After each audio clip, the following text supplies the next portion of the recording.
Le bonheur, il est là à côté de vous. Le bonheur, c'est pas avoir une grosse voiture ou une grosse maison. Le bonheur, c'est d'avoir des parents en bonne santé et de les visiter. Ils sont satisfaits de toi, ils te font des douas, ils te souhaitent le bien et toi, tu t'occupes d'eux. C'est ça le bonheur. Profitez avant qu'il soit trop tard. Profitez avant qu'ils disparaissent, qu'ils quittent ce bas monde. Et là, après, vous allez pleurer, vous allez regretter. Et ce que je vous dis, c'est pour vous que je vous le dis. Je vous le dis par miséricorde, par bienfaisance, par amour pour vous dire ne laissez pas passer cette occasion-là. Les parents, c'est un trésor d'Allah subhanahu wa ta'ala. Par vos parents uniquement, vous pouvez atteindre les hauts degrés du paradis. Alors corrigez votre manière d'être avec eux. Corrigez votre manière de leur parler, votre manière de les regarder. Arrêtez de les prendre pour des imbéciles parce qu'ils n'ont pas fait d'études. Arrêtez de les prendre pour des idiots parce qu'ils ne connaissent pas la société. C'est la même chose pour vous. Si on vous renvoie au bled, vous allez complètement être dépaysé. Même si tu es un arabe à 100% ou un africain à 100%, si on te prend, on te met au pays, tu seras toi aussi dans une société qui est différente, c'est normal.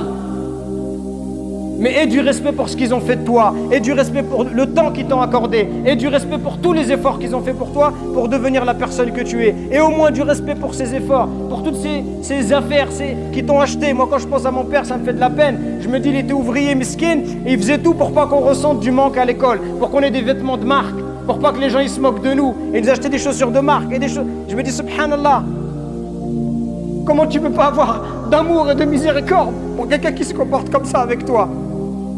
Et toi, pour tes amis, tu es prêt à prendre ta voiture, à les emmener à Marseille, à l'autre bout du monde, mais pour tes parents, tu n'es même pas capable de te poser 5 minutes avec eux. Ou quand tu les appelles, tu penses que c'est juste avec de l'argent. Il y a des gens juste, ils achètent des choses, ils déposent de l'argent et ils pensent qu'il a fait son devoir. Les parents, ce qu'ils veulent, c'est de l'amour. L'amour, c'est pas de l'argent. L'amour, ça ne s'achète pas avec des choses matérielles. L'amour, c'est tu te poses, tu discutes avec lui. Est-ce que tu as pris le temps d'aller au bled avec ton père, à faire un voyage avec lui en tête à tête? Ça fait partie des choses les plus incroyables. J'ai eu la chance, moi, quand j'avais 7 ans avec mon père, on est parti au bled. Que moi et lui, ça fait partie de mes plus belles vacances. C'est ça le bonheur, mes frères, il est à côté de vous. Donc corrigeons-nous pendant qu'il est encore temps. Et si vos parents ils sont décédés comme les miens, c'est pas fini. Faites beaucoup d'invocations pour eux. Faites des aumônes pour eux. Parce que tout ce que vous faites, ces invocations que vous faites pour eux, viendra un jour où et le prophète il nous rapporte ce hadith authentique où les parents ils sont dans des hauts degrés au paradis.